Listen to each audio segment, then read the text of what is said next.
रायगड जिल्हा परिषदेच्या अखत्यारीत येणारा अलिबाग तालुक्यातील मौजे फणसापूर येथून सुरू होणारा व जवळपास चैल गायचोळे येथे संपणारा अंदाजे 7 किलोमीटरचा रस्ता आहे।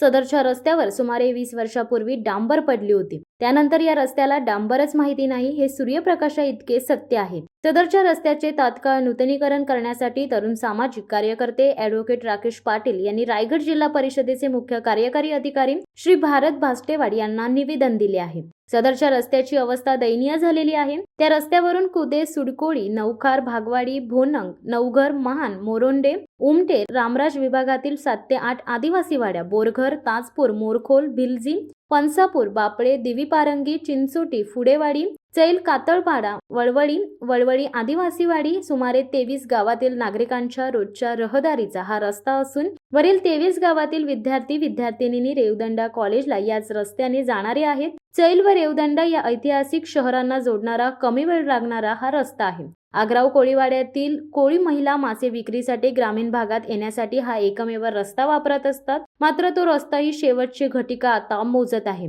सदरच्या रस्त्यावरून 23 गावातील नागरिक हे ग्रामीण भागातील असून हातावर पोट भरणारे आहेत। शेती आणि मासेमारी तसेच दुग्ध व्यवसाय करणार येथील नागरिक असून या विभागातील नागरिकांसाठी शेती शिक्षणासाठी जवळची बाजारपेठ म्हणून चैल रेवदंड्याची बाजारपेठ आहे। येथील 23 गावातील लोक उदरनिर्वाहासाठी तसेच मोलमजुरी, मासेमारी, दुग्ध व्यवसाय करून कुटुंबाचा उदरनिर्वाह करतात। या रस्त्यावरून जाऊ शकत नाही ही वस्तुस्थिती आहे। पूर्वी हा रस्ता 20 मीटर रुंदीचा होता। या विभागातील 23 गावातील नागरिकांना त्यांच्या शेती व शेतीपूरक व्यवसायांना गती देणारा हा एकमेव रस्ता आहे। सदरचा रस्ता नसल्यामुळे वळसा मारून जावे लागत असल्यामुळे नागरिकांचा वेळ आणि पैसा नाहक वाया जात आहे। या 23 गावातील लोकांची आर्थिक उलाढाल घडवून आणणारी चैल भोवाडे येथील श्री दत्तची यात्रा डिसेंबरमध्ये 5 दिवस भरते। या यात्रेमध्ये कोट्यवधी रुपयांची उलाढाल होते, परंतु सदरचा रस्ता नसल्यामुळे येथील नागरिकांना त्याचा फायदा होत नाही। अनेक विद्यार्थी रेवदंडा कॉलेजला जाण्यापासून वंचित राहत आहेत। विद्यमान सरकारने 17,000 ग्रामीण भागातील रस्ते मार्गी लावल्याची जाहिरात टीव्हीवर झळकते।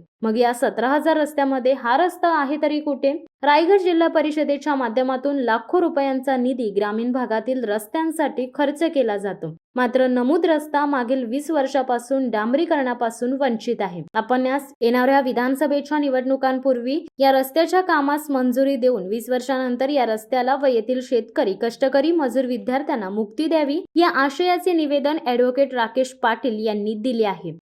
शिवसत्ता टाइम्ससाठी धनंजय कवटेकर, अलिबाग। दे धडक बेधडक वृत्त देणाऱ्या आपल्या शिवसत्ता टाइम्स न्यूज चॅनलला लाल बटन दाबून सबस्क्राईब करा आणि बेल आयकॉनला क्लिक करायला विसरू नका।